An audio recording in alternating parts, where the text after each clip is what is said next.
48 पैकी 21 जागा, तब्बल 14 जागांवर नवीन चेहरे, ज्यांनी कधीच लोकसभा निवडणुकांमध्ये गुलाल उधळला नाही. 7 मातब्बर नेते, ज्यांनी निवडणुकीत क्वचितच पराभव पत्करलाय. उमेदवार निवडताना ही मास्टर प्लॅनिंग केली आहे उद्धव बाळासाहेब ठाकरे गटाने. जागा वाटपात महाविकास आघाडीतला सगळ्यात मोठा भाऊ उद्धव ठाकरे गट ठरलाय. उद्धव ठाकरे गटाला 48 पैकी तब्बल 21 जागा मिळाल्यात.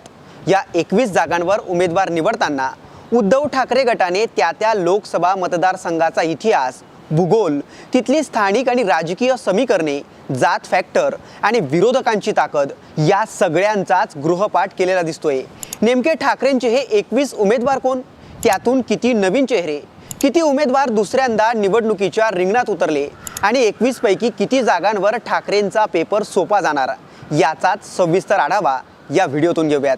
नमस्कार, मी प्रसाद आणि तुम्ही पाहतात साम टीव्ही. 48 पैकी उद्धव ठाकरे गटाला 21, काँग्रेसला 17 आणि शरद पवार राष्ट्रवादी गटाला 10 जागा मिळाल्यात. अर्थातच सर्वाधिक जागा मिळवत महाविकास आघाडीत आपणच मोठे भाऊ असल्याचं ठाकरे गटाने सिद्ध केलंय. आता या 21 जागांवर ठाकरेंनी निवडणुकीच्या रिंगणात पहिल्यांदा उतरवलेले उमेदवार पाहूयात. बुलढाणा लोकसभा मतदारसंघातून प्राध्यापक नरेंद्र खेडकर, यवतमाळ वाशिममधून संजय देशमुख, मावळ लोकसभा मतदारसंघातून संजोग वाघेरे, सांगलीतून डबल महाराष्ट्र केसरी चंद्रहार पाटील, हिंगोलीतून नागेश पाटील आष्टीकर, धाराशिव येथून ओमराजे निंबाळकर, नाशिकमधून राजाभाऊ वाजे, मुंबई उत्तर पश्चिममधून अमोल कीर्तीकर, मुंबई दक्षिण मध्यमधून अनिल देसाई, कल्याण लोकसभा मतदारसंघातून वैशाली दरेकर, हातकणंगलेतून सत्यजित पाटील, शिर्डी लोकसभा मतदारसंघातून भाऊसाहेब वागचौरे, पालघरमधून भारती कांबडी आणि जळगाव लोकसभा मतदारसंघातून करण पवार. यातले बहुतांश उमेदवार पहिल्यांदाच लोकसभा निवडणुकांच्या रिंगणात उतरलेत. सगळ्यात महत्त्वाचं म्हणजे यांच्यापैकी एकानेही आजवर लोकसभा निवडणुकीत गुलाल उधळला नाहीये. म्हणजे उद्धव ठाकरेंनी तब्बल 14 नवीन चेहरे लोकसभा निवडणुकीच्या रिंगणात उतरवलेत. अर्थातच ठाकरेंनी या उमेदवारांवर विश्वास टाकलाय. हे उमेदवार निवडून येतील याचा महाविकास आघाडीला आणि उद्धव ठाकरेंना विश्वास आहे. आता उद्धव ठाकरेंचे हुकुमी एक्के पाहूयात, पण त्याआधी एक छोटीशी आठवण. साम टीव्हीच्या यूट्यूब चॅनलला सबस्क्राईब करून असेच नवनवीन व्हिडिओ पाहण्यासाठी बेल आयकॉन क्लिक करायला विसरू नका. उद्धव ठाकरेंचे हुकुमी एक्के. हुकुमी एक्के म्हणजे ठाकरेंचे असे उमेदवार ज्यांचा लोकसभा निवडणुकीत क्वचितच पराभव झालाय, तर काहींनी आपला गड अजिंक्यच राखलाय. साहजिकच त्यातलं पहिलं नाव छत्रपती संभाजीनगरमधून ठाकरेंची खिंड शर्थीने लढवणारे चंद्रकांत खैरेंचं येतं. खैरेंवर ठाकरेंनी सलग 7व्यांदा विश्वास टाकलाय.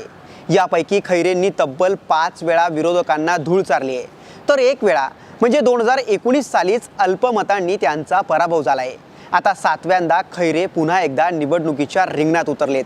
ठाकरेंचे दुसरे हुकुमी एक्के आहेत रायगडमधून अनंत गीते. तब्बल 6 वेळा खासदार, 1 वेळा पराभव झालेल्या अनंत गीतेंवर उद्धव ठाकरेंनी आता 8व्यांदाही विश्वास टाकलाय.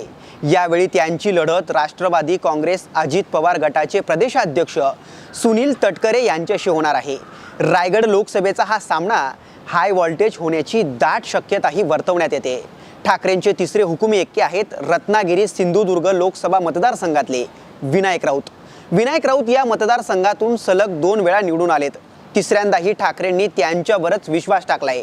ठाकरेंचे चौथे अनुभवी उमेदवार आहेत मुख्यमंत्री एकनाथ शिंदेंच्या बालेकिल्ल्यातून येणारे राजन विचारे. राजन विचारे हे ठाणे लोकसभा मतदारसंघातून सलग 2 टर्म खासदार आहेत. तिसऱ्यांदाही ठाकरेंनी राजन विचारे यांच्यावर विश्वास टाकलाय. उद्धव ठाकरेंचे चौथे अनुभवी उमेदवार आहेत मुंबई ईशान्य लोकसभा मतदारसंघातले संजय दिना पाटील. संजय दिना पाटील राष्ट्रवादी काँग्रेसच्या वतीने सलग 2दा निवडून आलेत. आता तिसऱ्यांदाही त्यांना उद्धव ठाकरेंनी उमेदवारी दिली आहे. ठाकरेंचा 5वा आणि तगडा उमेदवार आहे मुंबई दक्षिण लोकसभा मतदारसंघातले अरविंद सावंत. अरविंद सावंत यांनी सुद्धा सलग 2दा लोकसभेच्या मैदानात गुलाल उधळलाय. तिसऱ्यांदाही ठाकरेंना त्यांच्याकडून खूप अपेक्षा आहेत. ठाकरेंचे 6वे उमेदवार आहेत परभणी लोकसभा मतदारसंघाचे संजय जाधव. संजय जाधव यांनाही लोकसभा निवडणूक लढवण्याचा आणि जिंकण्याचा अनुभव आहे. 2019च्या लोकसभा निवडणुकीत या उमेदवारांना मिळालेल्या मतांची आकडेवारी ही तेच सांगते. जवळपास 30% पासून ते 65% या उमेदवारांनी मते मिळवली आहेत. या व्यतिरिक्त नवीन उमेदवारांचाही ठाकरेंनी चांगलाच विचार करून निवड केल्याचं दिसतंय। जळगावातून उन्मेष पाटलांचं बळ करण पवारांना मिळणार आहे। यवतमाळ वाशिममध्ये संजय देशमुखांची लढत हेमंत पाटलांच्या पत्नी राजश्री पाटलांशी होणार आहे। राजश्री पाटलांचं तिथं स्थानिक पातळीवर फारसं संघटन नसल्याचं बोलण्यात येत आहे। सांगलीतल्या चंद्रहार पाटलांची ही उमेदवारी जाहीर झाल्यापासूनच चांगलाच गाजाबाजा झालाय। धाराशिव येथील ओमराजे निंबाळकर यांची ही चांगलीच लोकप्रियता असल्याचं सांगण्यात येत आहे। त्यामुळे चेहरे जरी नवीन असले तरी या मतदारसंघात महायुतीचा पेपर सोपा जाणार आहे असं म्हणता येऊ शकत नाही। आता या लोकसभा निवडणुकीत ठाकरेंचे नवीन चेहरे भाकरी फिरवतात की मग ठाकरेंचे हुकुमी एक्के डाव पलटतात हे निकालानंतर कळेलच। तुर्तास ठाकरेंच्या या खेळीबद्दल तुम्हाला काय वाटतं कमेंट करून नक्की कळवा। देश विदेशातील प्रत्येक घडामोडींचे लाईव्ह अपडेट मिळवण्यासाठी आता साम टीव्हीच्या सर्व सोशल मीडिया प्लॅटफॉर्मला लाईक, फॉलो आणि सबस्क्राईब करा। तसंच सर्व नोटिफिकेशनसाठी बेल आयकॉन प्रेस करायला विसरू नका।